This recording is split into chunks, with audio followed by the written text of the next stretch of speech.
Bro, chill, bro, chill, bro, chill, bro, chill, bro, chill, bro, chill, bro, chill, bro, chill, bro, chill, bro, chill, bro, chill, bro, chill, bro, chill, bro, chill, bro, chill, bro, chill. I hit 500K on you. Whoa. 500K views. 500K views.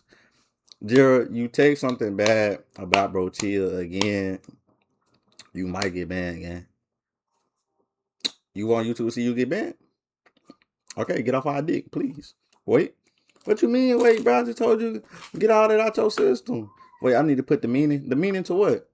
But stop. No, we not doing that. You better not say that word. I'm gonna tell Slime to slime you out. Alright? Let's get it. 1918. World War I is raging both on land and at sea. German U-boats are even sinking ships off the American coast. Basically, almost every country is at risk. Amid these tense backdrops, the American ship Cyclops sets sail from Brazil, heading for the United States. It's carrying manganese ore, a critical material for Why is the Bermuda Triangle still killing people? weapons production. Cyclops is massive, 165 meters long, with 306 people on board. Wow. The island of Barbados, Cyclops stops due to overloading and engine trouble. After that, it vanishes, simply disappears without a trace. No wreckage, no bodies, no That's SOS a good question, signal. man. The Americans assumed the Germans sank Cyclops, but after the doing? war, when German archives were opened, it turns out they had nothing to do with it. There's no record anywhere. And the crew? That's not a simple mistake either. Captain George Worley had commanded Cyclops since its very first voyage in 1910. The investigation drags on for months, and eventually the US Navy Department declares, "The disappearance of Cyclops is one of the greatest mysteries in Navy history. All efforts to locate her have failed. No theory explains how or under what circumstances this vessel disappeared." For the next 20 years, Cyclops lives on only in rumors. Some say pirates captured it. Others blame a giant squid. Then the story gets even darker. During World War II, almost along the exact same route, two more ships of the Cyclops type disappear: Proteus and Nereus. Again, the Americans have no answers. No distress signals, no wreckage, no bodies. They assume the Germans sank them, but once more, there's nothing to confirm it. The US simply doesn't have time to investigate further. There's a war to fight. Counting and searching for lost ships will have to wait. Years pass. I could swim in that shit. You talking about you could swim in the Bermuda Triangle? No, you couldn't. No, you couldn't. You would die. I ain't gonna cap. You would die. You would die. Like once you get in that little triangle form, you dying. How you know? Because literally only bad shit happen in it. 1, 2, 3, until October 22nd, 1944, when US Navy patrols spot a drifting merchant ship near Florida, the Rubicon. It's moving slowly, sending no signal. They fuck with planes too. Sometimes when planes fly by it, it fuck like the whatchamacallit up.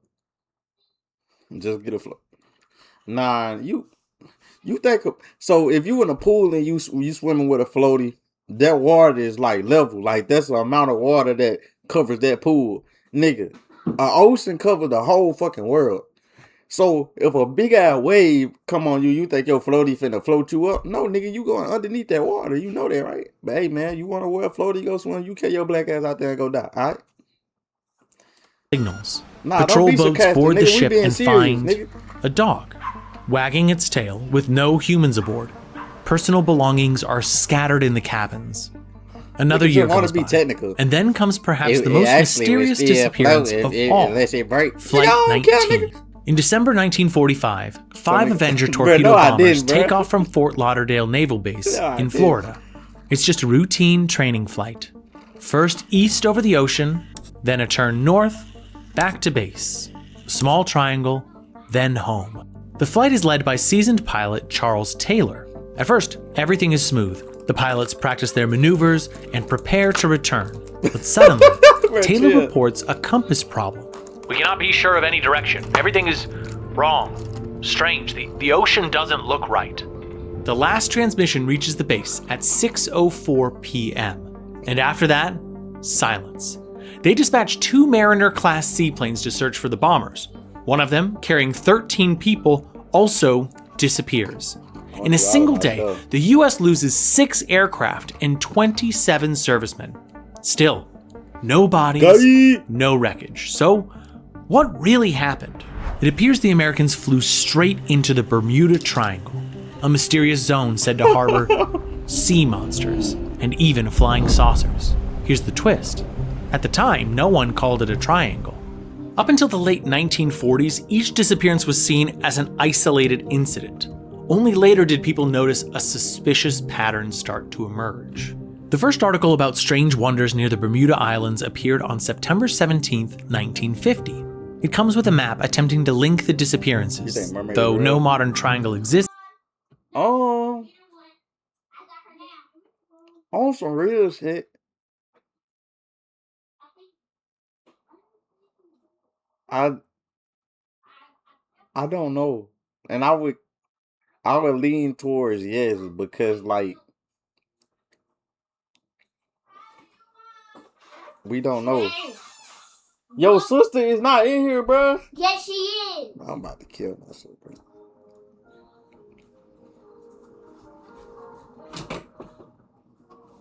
Yeah, your sister not in here, bro. She's not in here. Oh! She's not in there.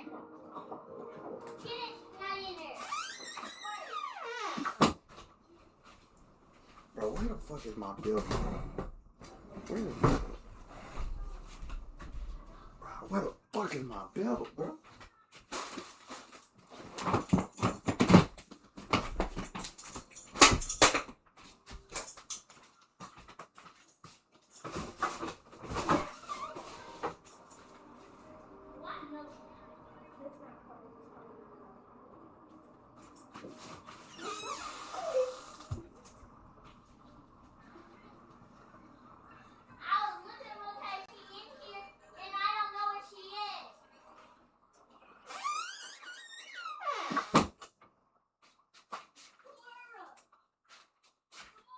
Told you the badass she ain't know that, nigga.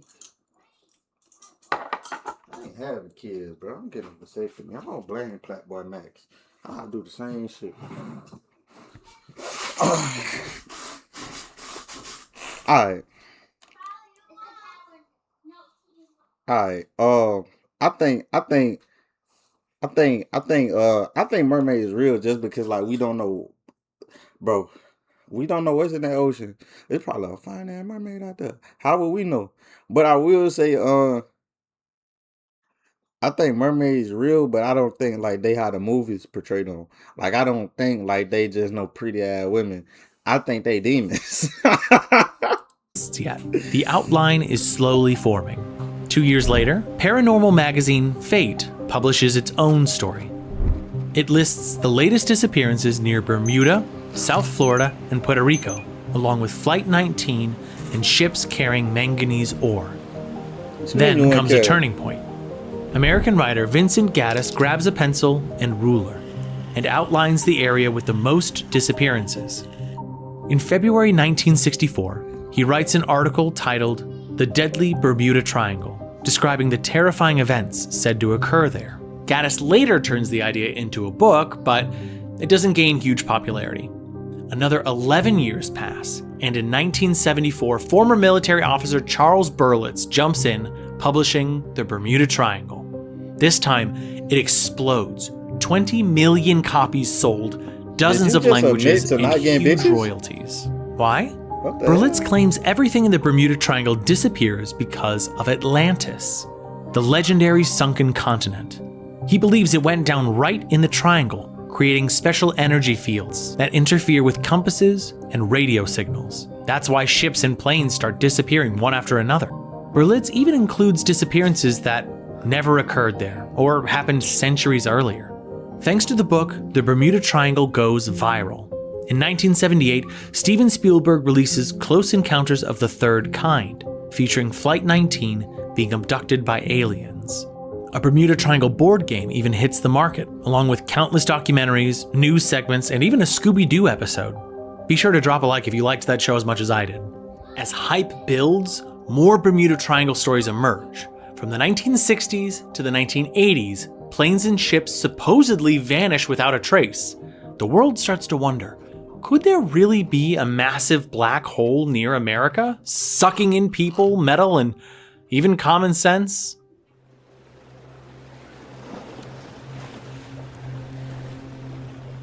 Honestly, if we're being serious, over the last 100 to 150 years, about 100 ships, 50 planes, and at least 1,000 people have vanished in the Bermuda Triangle. Now, these cases are hard to explain. It's pure mystery. Now, wouldn't it be fascinating to know what the very first person to sail here felt? Well, let's step back in time and ask them. Because that first person was Christopher Columbus. Back then, he was looking for a shortcut from Europe to India. But Columbus had no clue that 2 entire continents would block his way. In fact, there was a lot he didn't know. Even astronauts flying to the moon had a better idea of their route than Christopher Columbus did about his. They knew where they were going, how long it would take, what they'd see along the way, and how they'd get back. Columbus, on the other hand, knew none of that. He just had 3 ships and 90 men. No maps, no radio, not even a clue about how long the journey would take. Yet, he sailed on and eventually reached the area we now call the Bermuda Triangle. And that's when his mystery story began. In his ship's log, Columbus describes the sea he sees here, thick with dense seaweed. He also mentions the compass acting strangely, sudden flashes in the sky, and mysterious lights on the horizon. All of this terrified the sailors, already exhausted from the voyage. But here's the twist. Columbus's expedition ended safely. Not just once, but multiple times. Word of all his strange observations in this region eventually reached Europe, and so people thought, well, that's scary. Why would anyone sail there? But then treasure was found in the Americas, so fear didn't stop sailors from heading this way. Now, let's break it down step by step. The most famous Bermuda Triangle tale involves compass problems.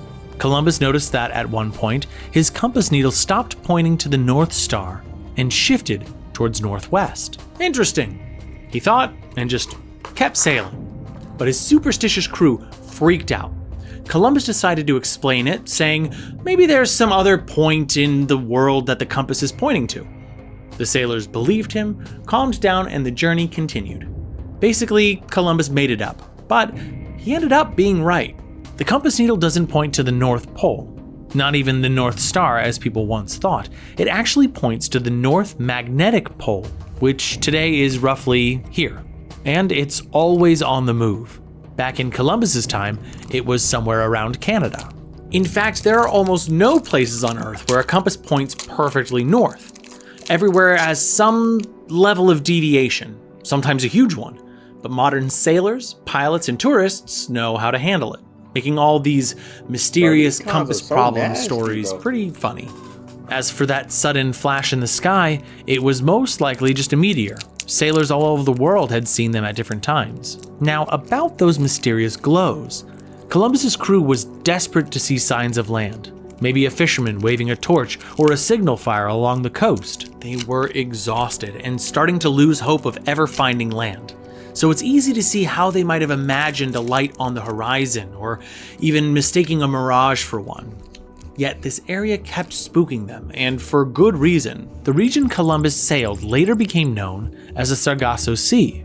It's a massive stretch of the Atlantic, almost the size of the United States, and right in the middle lies the Bermuda Triangle. The sea's name comes from the Portuguese word sargasso, meaning seaweed. Strong currents swirl clockwise, trapping tons of seaweed and forming floating islands. Another quirk of the Sargasso Sea is the horse latitudes. These are areas where the wind can vanish completely for weeks. A ship drifting here during a lull could get stuck. It couldn't move and would start getting overgrown with seaweed. Meanwhile, the crew would be roasting under the tropical sun. Eventually, food and water would run out. Thirsty, sun-struck horses couldn't take it. They'd panic and rush into the sea. And that's how the term horse latitudes came about, along with tales of ghostly horses glimpsed overboard. Sometimes ships trapped here were found with nothing but skeletons. Their crews never saw the wind return. But more often than not, ships weren't found at all. They were destroyed by the shipworm, or teredo. This tiny mollusk literally chewed wooden ships into sawdust, sinking them. Though called a worm, it's really just a mollusk that loves seaweed here. In legends, it became a terrifying monster gnawing ships to pieces. So, trying to count how many ships vanished here over 400 years, from Columbus to the 20th century, is basically impossible. Imagine it. No radio, wooden hulls, fully at the mercy of the wind. Any accident and no one would ever know. And pirates, they were everywhere. We have no idea how many disappearances were actually caused by them. After all, pirates weren't exactly known for filing reports. Stories about this mysterious area spread like wildfire. Over time, people started talking about ghost ships found drifting in open water, completely crewless. One of the most famous tales is the Mary Celeste. Discovered in 1872, the ship was intact, fully stocked with food and all the crew's belongings, but the crew was nowhere to be found. Newspapers blamed the Bermuda Triangle, but actually, the Mary Celeste was found far from the triangle, in another part of the Atlantic altogether. In short, the triangle had a shady reputation long before modern times. But while ship disappearances in the past are pretty easy to explain, modern ones are a little trickier. In the 19th century, sails were replaced by steam engines, wooden hulls were reinforced with metal, and by the early 20th century, radio communication became a thing. Radio often saved sailors' lives, but not everyone used it. In 1909, Joshua Slocum, the first person to sail solo around the world, disappeared in the Bermuda Triangle. On November 14, 1909, Slocum set off on his yacht, the Spray, heading for South America. His route took him right through the triangle, and after that day, he vanished. So how could such an experienced sailor just disappear? Actually, it's not that surprising. Slocum was 65. A storm could have sunk him, or a large steamship could have collided with him. Sounds unbelievable, but these things really happened in the 19th and 20th centuries. Large steamships were clumsy. They couldn't turn quickly or slow down fast. Meanwhile, small boats sailed at night with almost no lights, no radar, no GPS. Sailors relied entirely on their eyes. That's why the Titanic didn't see the giant iceberg. So imagine spotting a tiny yacht like Slocum's. Now, let's return to the Cyclops, which kicked off this story. Size alone doesn't explain its disappearance. It was only 100 meters smaller than the Titanic and even had radio. So what happened to it? And to the Proteus and the Nereus?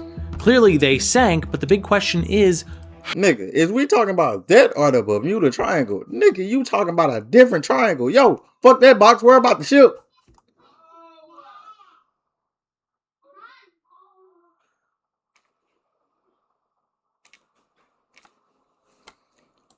how exactly did they go down? First, ships of this class had design flaws. Sailors on the Cyclops reported weird metallic creaking sounds and even saw the deck bend under small waves. The beams running along the hull had weakened due to rust. The same problem affected Jason, and the cargo ship Chucky, built like Cyclops, literally split in half despite calm seas. The second reason?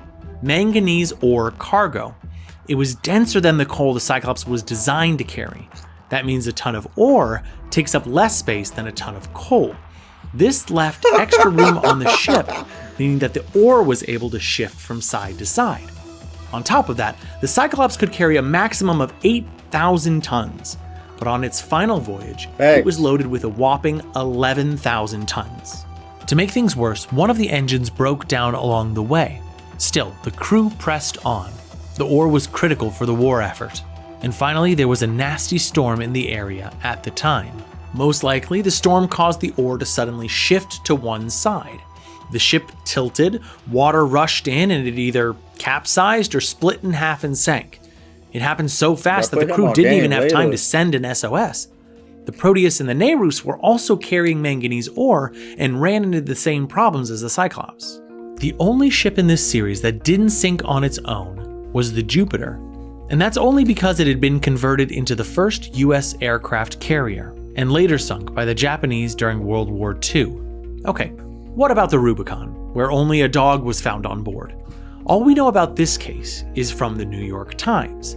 The headline read, "Drifting ship has only one dog on board." Sounds mysterious until you read the article. It turns out the ship didn't have lifeboats. Its mooring line had snapped, and the last log entry was made while the Rubicon was docked in Havana, Cuba. The journalists tried to make sense of it. When the ship was in Havana, a powerful hurricane struck. The crew had to abandon Rubicon and reach shore on lifeboats. Everything happened so quickly that they even forgot the dog on board. Then the hurricane grew so intense that the mooring lines couldn't hold and it snapped, and the Rubicon was carried out to open sea. But no official investigation was done at the time since everyone was focused on World War II. Reporters tried to track down. I'm gonna need you niggas to lock in and take that shit to the Discord messages. Or somebody about to get timed out for an hour. And I'm not keeping track of the hour, nigga.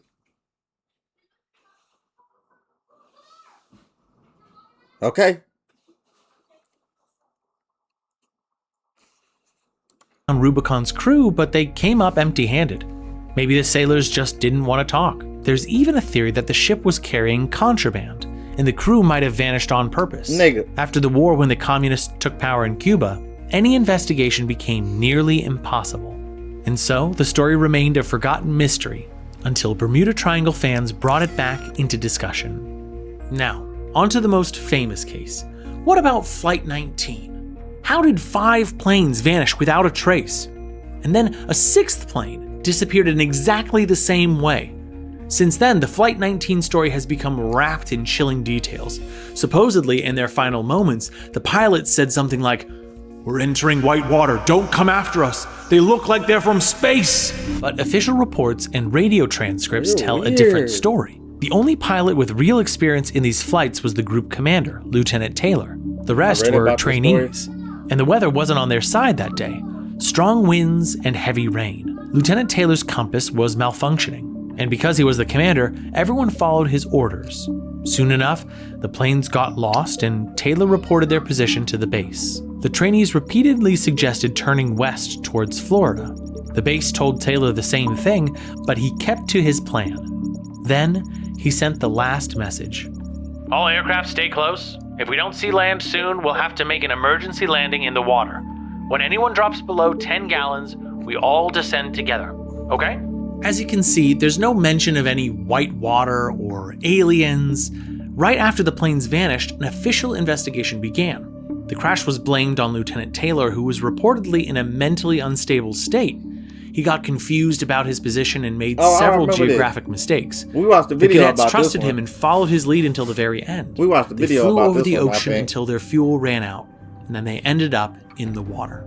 Later, Lieutenant Taylor's mother managed to clear her son of any blame. So in the final report, the crash is officially listed as unknown. As for the disappearance of the rescue plane, this one is actually easier to explain. Just 20 minutes after it took off, the merchant ship Gaines Mill reported over the radio an explosion in the sky with an oil slick on the water. The ship also sent the coordinates, which matched perfectly where the rescue plane should have been at that moment. This tragedy happened because of the quirks of the Mariner planes. They trapped gasoline fumes in the cabin so any spark could set them off. Pilots even called the Mariners flying gas tanks, and smoking was strictly forbidden, understandably so. Honestly, between 1942 and 1945, Fort Lauderdale lost 95 people on training flights, so another disappearance wasn't all that surprising. And Flight 19 wasn't the only group flying over the Bermuda Triangle that day. Other pilots returned safely.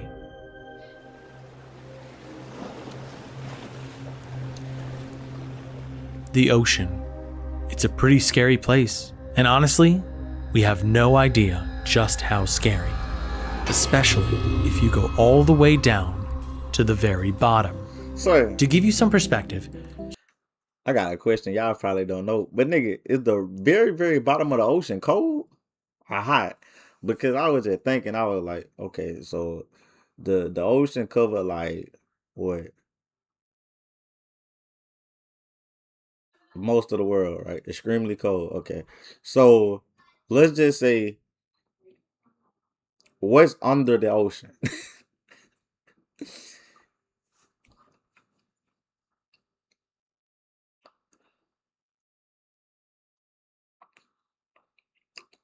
Land. So like this gonna sound so fucking crazy. So do you think it's like Another civilization under the land. Ah, damn, I just hit my teeth with the motherfucking lollipop. This shit hurt. But no, I'm saying like, so look,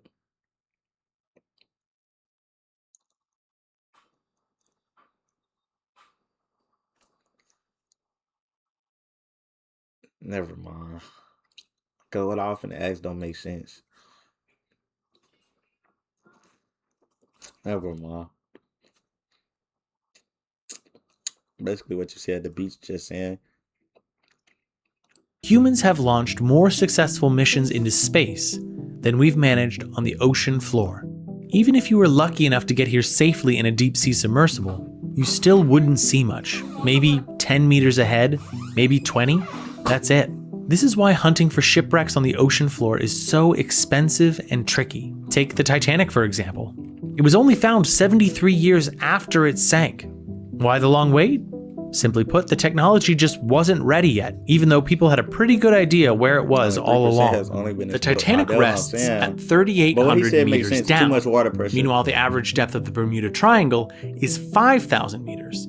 And if that's not deep enough for you, there's the Puerto Rico Trench, the deepest point in the Atlantic. It plunges down to 8,742 meters, almost the height of Mount Everest. There are no exact boundaries for the Bermuda Triangle.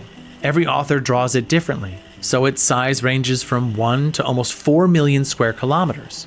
For comparison, the US covers about 9.8 million square kilometers. So if 10, 100, or even 1,000 ships vanish in this area, finding them is almost impossible.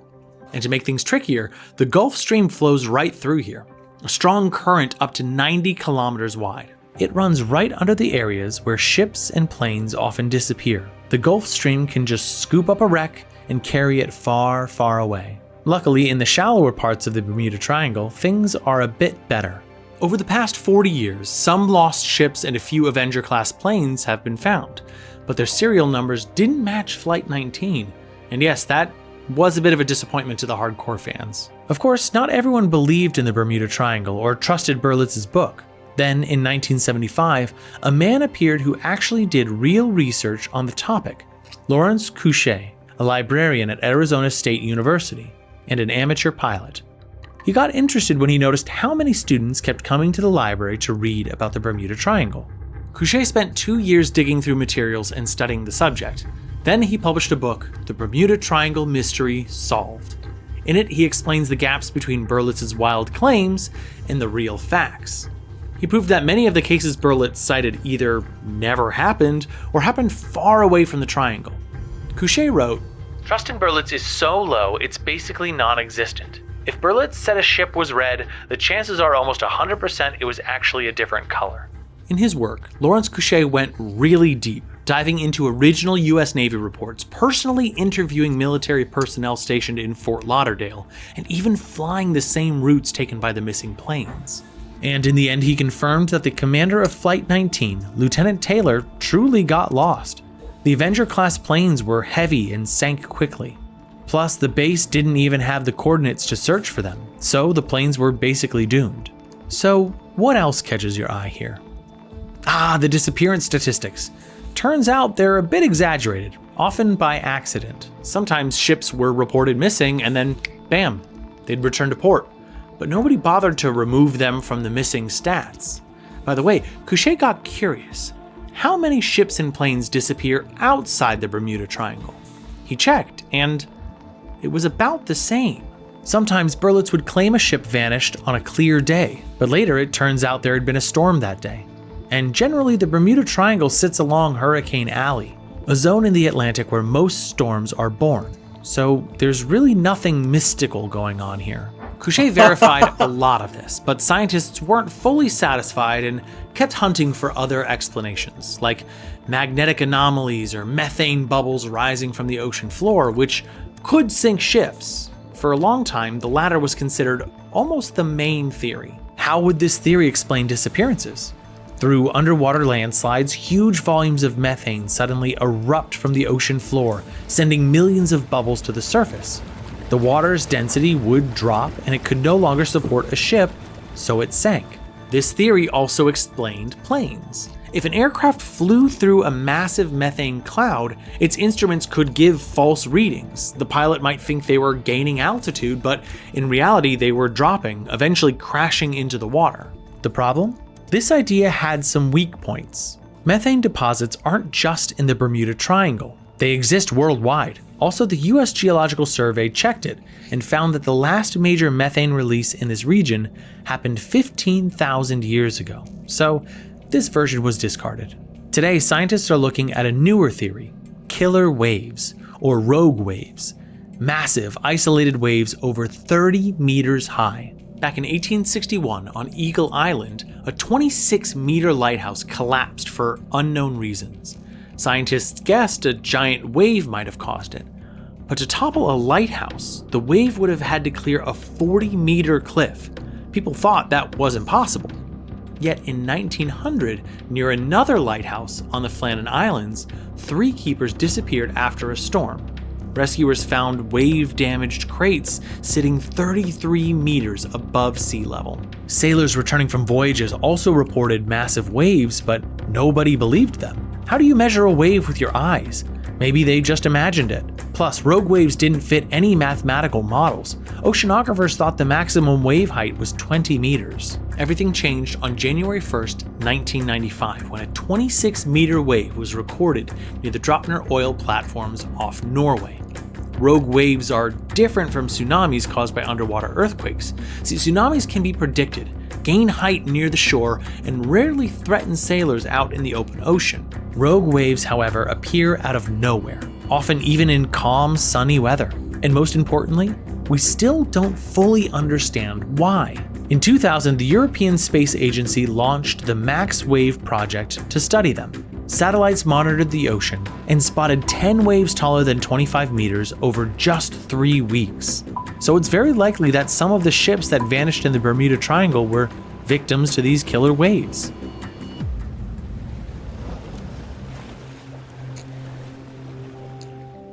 Killer waves, sure, they're scary, but they're rare. They definitely don't explain all the disappearances in the Bermuda Triangle. And honestly, do we really need a single cause that explains everything? Isn't that a bit odd? This region is very busy. It's been bustling since the day it was discovered. Saying that a lot of ships and planes sank here is like saying there are a lot of car accidents in the New Jersey Turnpike. You know, when I was a kid and I first heard about the Bermuda Triangle, I thought, wow, everyone must avoid it at all costs, along with things like quicksand and falling anvils. That's terrifying. But if you actually look at the statistics, it turns out that's simply not true. Today, the Bermuda Triangle isn't some far-off forbidden place. It's home to popular resorts in Florida, Bermuda, and the Bahamas. The US military patrols the area regularly, and over 200 cruise ships pass through it safely every single year. All in all, over the last 100 years, around 10 million vessels and aircrafts have passed through this region. And if only 100 ships and 50 planes went missing, that's just 0.001% of the total. The well-known insurance company, Lloyd's of London, has confirmed multiple times losses in the Bermuda Triangle are comparable to those in other parts of the ocean. Ships don't pay extra just to pass through. In 2013, the World Wildlife Fund even conducted a study to identify the most dangerous zones at sea. And guess what? They list Southeast Asia, the Mediterranean, and the North Sea, but not the Bermuda Triangle. The WWF report explains that nearly 50% of maritime accidents happen due to bad weather, poor safety practices, aging ships, or crew errors caused by fatigue. So it might seem like the case is closed. What else is there to discuss? But nope. Lawrence Couché's book, which carefully dismantles the Bermuda Triangle myths, never really caught on. Unlike Berlitz's book, people continued believing the nonsense and brushed off scientific evidence as fake. Fake by whom? The US government? Reptilians? Nobody ever really clarified. Meanwhile, Bermuda Triangle fans would travel to the area themselves only to be disappointed when nothing mysterious happened at all. Apparently the mystery was never there to begin with. Today in the internet age, information is open and easy to verify. Even ChatGPT knows the Bermuda Triangle is a myth. And yet the legend just keeps growing. Fake news, thousands of forums, endless paranormal websites. New theories appear non-stop. Portals to parallel universes hidden beneath the triangle or secret US underwater bases. Old, long-forgotten stories resurfaced too. In 2012, rumors started spreading that a massive glass pyramid, said to be about 150 to 200 meters tall, supposedly was discovered at the bottom of the Bermuda Triangle. If this is true, it would be even bigger than the Great Pyramid of Cheops in Egypt, which is pretty wild. The story went viral almost instantly, so viral that different versions of it are still circulating today. In 2021, the Georgian publication Intermedia.ge, now defunct, published an article titled "Scientists Couldn't Explain the Pyramids Discovered in the Bermuda Triangle." The article referred to a supposed 1970s scientific expedition led by Charles Berlitz himself. According to the story, he discovered the glass pyramid on the ocean floor, and that supposedly is where all the Bermuda Triangle's mystique comes from. But the glass pyramid story actually first appeared back in 1990 in the American tabloid The Weekly World News, and everything in that paper is entirely fictional. Still, someone read the story, and it took on a life of its own. Journalists in different countries cited it as a source, added their own twists, and then republished it. That's how different versions emerged, claiming the pyramid was discovered by oceanographer Verlag Mayer, or a Franco-American scientific expedition, or naturopath Ray Brown. Never mind that Verlag Mayer was completely made up. He never existed, and there were no expeditions to the ocean floor led by Charles Berlitz. As for Ray Brown, he does seem to be real, but that's a whole different story. Journalists wrote that Ray claimed to see bronze hands at the bottom holding a crystal ball just like that. He grabbed the ball but never showed it to anyone. And here's the kicker. He didn't have time to explore the pyramid itself because his air was running low and he had to surface quickly. Of course, we don't have any evidence beyond Ray's own words, and info about his scientific work, you'll only find it on pretty unreliable articles on even sketchier websites. So check your malware if you're going on there. By the way, naturopathy, which Ray Brown practiced, is a type of alternative medicine that's not scientifically supported and can sometimes do more harm than good. And the dates for when he supposedly found the pyramid, they're all over the place. 68, 70. Honestly, I wouldn't be surprised if Ray Brown the naturopath was more legend than real person. This whole story is a perfect example of how modern myths get started. It usually begins small, a joking article in a tabloid, then a few dozen reprints on blogs and websites, each author adding their own twist. Next come hundreds of social media posts, thousands of shares and comments. People don't check the facts. And before you know it, fiction becomes fact.